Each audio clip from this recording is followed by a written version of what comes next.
Fazer uma outra especulação que eu já acompanhei bastante nesse fim de semana, que tem saído bastante ali na mídia internacional, é um ponto ali interessante, né? Todos querem entender exatamente do porquê dessa ação, o que tem realmente ali por trás. E algumas especulações apontam também para um interesse do Prigozhin de se eleger numa próxima eleição lá na Rússia. E aí eles questionaram bastante a maneira como a própria população lidou, né, claro, não só ali integrantes do exército russo que chegaram a baixar armas, né, de acordo com o que os homens ali da milícia, realmente ali do grupo Wagner iam avançando, mas no momento em que ele teve a anistia do governo e teve o acordo fechado na retirada desses homens, na saída dele ali, né, ele como líder do grupo, tal, saindo para poder se movimentar em direção à Bielorrússia, ele foi muito ovacionado, foi muito aplaudido, foi muito, né, ou seja, tem ali um apelo também popular forte, aparentemente, pelo menos de acordo com as imagens que circularam ali realmente por todos os canais de mídia internacional. Você acredita que poderia ter um interesse de poder ali também por trás dele, que ele teria uma movimentação aí também de olho nisso? Ele ganha popularidade diante de um momento desse, Van Dijk? Débora, certamente existe um movimento político. Até sexta-feira de madrugada, né, Prigozhin era uma pessoa desconhecida para a maior parte dos russos. Era conhecido no vocábulo internacional por ter um grupo armado que atua em diversas localidades do mundo. Eles não atuam apenas na Ucrânia, eles estão na Líbia, eles estão no Mali, eles estão na Síria, inclusive na Síria cometeram atrocidades. Quer dizer, ele era uma pessoa conhecida como o chefe do Putin, mas não tinha grande relevância política. Ele tinha sido contratado com 25 mil homens para combater. Isso até a madrugada da sexta-feira para o sábado. De repente, Prigozhin se transforma numa entidade, né, numa personagem política. Nesse momento, Prigozhin é uma pessoa, uma entidade, uma personalidade política, se tornou tal e tem condições, sim, de desafiar o presidente Putin, né, em eleições e conta com apoio de parte da sociedade russa. Eu estava especulando e lendo um pouco a respeito do Prigozhin. Recentemente, no canal, ele tem um canal junto com o grupo Wagner no Telegram. O Telegram é uma empresa russa de comunicação tecnológica, de rival com o WhatsApp. E no Telegram, o Prigozhin fez uma enquete entre as pessoas que seguem ele. Ele tem milhões de seguidores, não é que ele tem poucas pessoas, ele tem milhões de seguidores. Quer dizer, até então ele era apenas uma pessoa que falava a respeito de guerra, como que ia... Era um canal mais objetivo, uma vez que existe grande censura na cobertura da guerra na Rússia. Então ele cobria, e as tropas dele, os membros das tropas, os homens, mostravam o que estava acontecendo, inclusive cenas grotescas, mas através do canal do Telegram. E você não viu o Putin, né, no campo de batalha?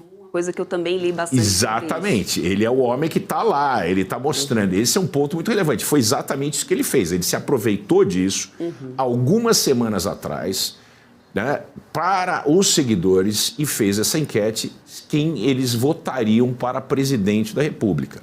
Obviamente que esse é um grupo totalmente enviesado, são pessoas que seguem ele. A Rússia tem 140 milhões de habitantes, é um pedaço grande, né? Que eu diria assim, 2 milhões de pessoas, eu acho, cerca de 2 milhões, 1,5 milhão de pessoas estão nessas redes oficiais do Grupo Wagner, mas ele recebeu 80% do suporte para ser o próximo presidente da Rússia. Quer dizer, eu acho que esse movimento que ele vê nas redes sociais, principalmente essas que são enviesadas em direção às preferências dele, mais o poder bélico que ele tem e uma espécie de falência interna do regime russo, né? O fato de não haver um avanço expressivo do ponto de vista militar. Existir um grande nível de censura à informação e, principalmente, né, essa mão de ferro em todo tipo de atividade, de demonstração contrária ao governo, ele se aproveitou desse buraco. Existe uma lacuna no ambiente russo para trazer um sujeito que tem esse poder.